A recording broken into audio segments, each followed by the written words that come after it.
Di depan Masjid Nabawi, kala itu di zaman Nabi Muhammad SAW, ada sebuah kebun yang indah dan menghasilkan kurma yang berkualitas, kebun milik sahabat yang mulia Abu Talha Al-Ansari. Kebun inilah yang dikatakan oleh Nabi SAW, "Zaka malur rabih." Dua kali Nabi mengatakan seperti itu, "Zaka malur rabih." Itulah harta yang beruntung. Simak kisahnya pada edisi kali ini. Tetap di Abadi Channel. Alhamdulillah, musallian ala Muhammadin wa alihi wa man tala. Wa ba'du hadan nasrul hudidi min nuri wa tanwini wal wududi. Assalamualaikum warahmatullahi wabarakatuh. Alhamdulillah, wassalatu wassalamu ala rasulillah wa ba'd. Sebelum kita lanjut pada pembahasan hadis tentang wakaf selanjutnya, kita bacakan dulu pertanyaan yang masuk dari saudara Sobat Trisno Wardi Putra. Subhanallah. Beliau mengatakan, Assalamualaikum warahmatullahi wabarakatuh. Afwan, mau tanya, bagaimana dengan pandangan ulama yang mengatakan bahwa sahabat Umar bin Khattab yang lebih dulu melakukan wakaf sesuai dengan hadis tentang tanah beliau di Khaybar? Intinya beliau mempertanyakan wakaf pertama dalam Islam. Apakah wakafnya Umar atau wakafnya Rasulullah, atau jangan-jangan wakafnya Abu Talha Al-Ansari, yang akan kita bahas pada sesi kali ini. Simak jawabannya di akhir video ini. Baik, pembahasan kita kali ini terkait hadis yang diriwayatkan oleh Imam Bukhari, kisah wakaf fenomenal dari sahabat Abu Talha Al-Ansari. Dikisahkan dari sahabat Anas bin Malik bahwa Abu Talha adalah seorang sahabat yang hartawan yang memiliki kebun kurma yang sangat banyak. Salah satu kebun kurma yang paling disenangi oleh Abu Talha adalah yang berhadapan langsung dengan Masjid An-Nabawi. Beliau namakan Bayruha. Selain tentu hasilnya yang berlimpah, letaknya yang sangat strategis, berada di pusat sentral kegiatan kaum muslimin kala itu, di hadapan Masjid Nabawi, masjidnya Nabi Muhammad SAW. Nabi pun kadangkala berteduh di bawah naungan pohon kurma milik Abu Talha tersebut, dan kadangkala meminum air dari sumur yang ada di dalamnya. Sampai kemudian turun ayat di dalam surah Ali Imran ayat 92, Allah berfirman, "Lan tanalul birra hatta tunfiqu mimma tuhibbun." Kalian tidak akan mendapatkan kebaikan itu kecuali menginfakkan, mensedekahkan apa yang kalian senangi, apa yang kalian cintai. Sebagaimana sahabat-sahabat yang lain yang kemudian berbondong-bondong mengamalkan ayat Allah Subhanahu wa ta'ala ini, maka Abu Talha kemudian mendatangi Nabi kita Muhammad sallallahu alaihi wasallam dan menyatakan, "Wa inna ahabba amwali ilayya Bayruha." Sesungguhnya harta yang paling aku senangi adalah Bayruha itu. "Wa innaha sadaqatun lillahi." Ketahuilah wahai Nabi Allah, sesungguhnya Bayruha ini menjadi sedekah. Wa arju birraha wa dukhruha indallah. Saya hanya mengharapkan kebaikan dan simpanan pahala, tabungan pahala dari sisi Allah Subhanahu wa ta'ala. Fada'ha ya Rasulullah haitsu arakallah. Maka wahai Nabi Allah, silahkan pergunakan sesuai dengan apa yang Allah perintahkan. Faqala Rasulullah sallallahu alaihi wasallam, "Bah." Sebuah ungkapan takjub. Wow, istimewa, luar biasa. "Dzaka malur rabih." Dzaka malur rabih. Sampai-sampai Nabi mengulangi 2 kali. Itulah harta yang untung. Itulah harta yang untung. Maka Nabi SAW mengatakan, "Inni ara an taj'aluha lil aqrabin." saya melihat bahwa sebaiknya bayruha ini diperuntukkan untuk karib kerabat yang membutuhkan. Maka seketika Abu Talha kemudian membagi kepada keluarga-keluarga terdekat beliau yang membutuhkan. Dalam hadis yang lain diriwayatkan oleh Imam Muslim, diperuntukkan oleh sahabat Hassan bin Thabit dan Ubay bin Ka'ab.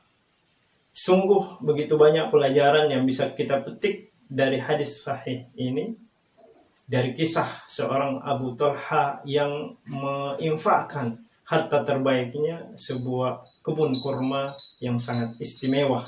Sampai-sampai Nabi pun takjub dengannya. Setidaknya ada 8 hal yang bisa kita angkat pada kesempatan kali ini. Yang pertama, keutamaan para sahabat Nabi Muhammad SAW yang begitu semangat mengamalkan ayat-ayat Allah Subhanahu wa Ta'ala. Ketika turun ayat, maka segera mereka merealisasikan dalam kehidupan sehari-hari. Terkhusus keutamaan kepada sahabat yang mulia Abu Talha yang bernama asli Zaid bin Sahal, yang tidak tanggung-tanggung memilih harta yang paling ia sukai untuk mengamalkan surah Ali Imran tersebut. Kemudian yang kedua, dianjurkannya untuk istifsar, bertanya, meminta pendapat kepada ulama, kepada alim sebelum melakukan sesuatu yang besar, agar manfaatnya bisa terasa lebih banyak, lebih besar, dan juga tentu pahalanya lebih mantap. Demikianlah apa yang dilakukan Abu Talha sebelum memutuskan untuk menginfakkan harta terbaiknya. Beliau mendatangi Nabi kita Muhammad SAW, meminta pendapatnya, dan Nabi kemudian memberikan solusi yang terbaik. Pelajaran yang ketiga yang bisa kita ambil dari kisah Abu Talha ini adalah bersedekah kepada keluarga yang membutuhkan tentu lebih afdal daripada bersedekah kepada orang lain. Di sini Nabi kita Muhammad SAW ketika Abu Talha ingin menginfakkan, mensedekahkan, mewakafkan tanah terbaiknya, maka Nabi kemudian memberikan isyarat, menyarankan agar harta ini kemudian disedekahkan, diwakafkan kepada orang-orang terdekat, khususnya mereka yang membutuhkan, sehingga bisa mendapatkan 2 keutamaan sekaligus: keutamaan bersedekah, membantu orang yang membutuhkan, dan keutamaan silaturahim, menyambung kekerabatan antara keluarga. Yang keempat, dalam melakukan wakaf ataupun sedekah yang lainnya, pewakaf bebas memilih kepada keluarga mana yang ingin diberikan, siapa-siapa, person-person, bahkan dapat menyebutkan nama-namanya yang kemudian terpilih menjadi peruntukan wakaf itu sendiri. Inilah yang dinamakan wakaf zurri atau ahli, wakaf yang ditujukan kepada keluarga atau person tertentu. Pelajaran yang kelima, bahwa wakaf sifatnya lazim. Seorang yang sudah mengucapkan akan mewakafkan hartanya, maka otomatis hartanya telah berpindah kepemilikan dari dirinya kepada Allah Subhanahu wa Ta'ala. Sehingga dalam wakaf tidak perlu ada persetujuan atau qabul dari yang akan menerima wakaf tersebut.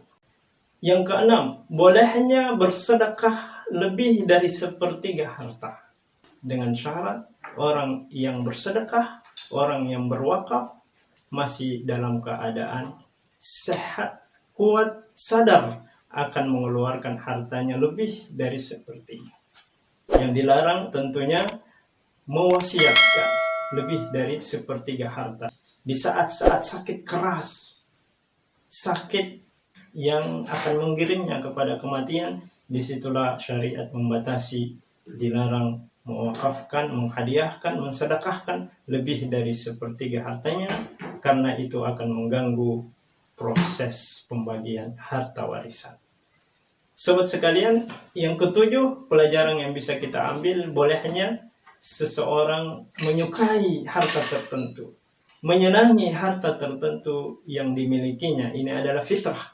sebagaimana Abu Talha sangat menyukai Bairoha, kebunnya yang sangat indah, kebunnya yang sangat menawan, tetapi kemudian disedekahkan lillahi ta'ala. Dan yang terakhir, yang kedelapan yang bisa kita angkat di sini adalah bolehnya bersedekah secara terang-terangan. Setidaknya memang ada dua cara bersedekah yang dicontohkan oleh Nabi kita Muhammad SAW dan disebutkan dalam Al-Quran. Bersedekah secara terang-terangan, sebagaimana apa yang dilakukan oleh Abu Talha dalam kisah ini. Dan yang kedua, bersedekah secara sembunyi-sembunyi, hanya kita dan Allah yang mengetahui hal itu. Berkaitan dengan pertanyaan yang masuk tentang wakaf Umar bin Khattab radhiyallahu anhu, apakah betul itu adalah wakaf pertama yang dikenal di dalam Islam? Maka jawabannya terdapat perbedaan pendapat di kalangan ulama dari dahulu kala. Bahkan Ibnu Hajar al-Asqalani menyebutkan perbedaan pendapat di kalangan para sahabat. Siapa sebenarnya wakaf pertama? Sahabat dari kalangan Muhajirin mengatakan wakaf pertama itu adalah wakafnya Umar setelah perang Khaybar. Adapun dari kalangan sahabat Ansar mengatakan bahwa wakaf pertama justru dilakukan oleh Nabi kita Muhammad SAW, sebagaimana apa yang telah kita jelaskan pada video yang ini.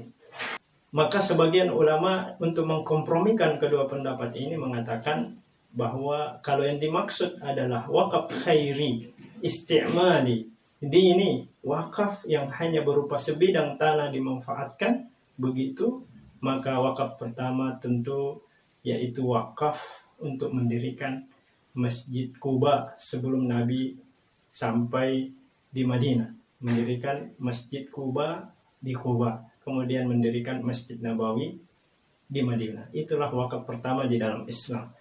Namun kalau yang dimaksud dengan wakaf khairi istismari, wakaf untuk kebaikan dan sifatnya istismari, istighlar, sifatnya mendatangkan hasil inilah yang kemudian disedekahkan, maka ada dua pendapat tadi, antara wakafnya Umar bin Khattab atau wakafnya Rasulullah SAW. Maka yang lebih tepat insya Allah adalah wakafnya Nabi Muhammad SAW, karena dilakukan setelah perang Uhud sekitar tahun 2 Hijriah, sedangkan perang Khaybar jauh setelahnya, yaitu tahun 6 Hijriah. Itulah wakafnya Umar bin Khattab. Mungkin itu secara singkat perjalanan wakaf ditinjau dari perspektif sejarahnya. Jangan lupa yang belum subscribe, silahkan agar tidak ketinggalan video-video selanjutnya. Demikian, semoga bermanfaat. Wassalamualaikum warahmatullahi wabarakatuh.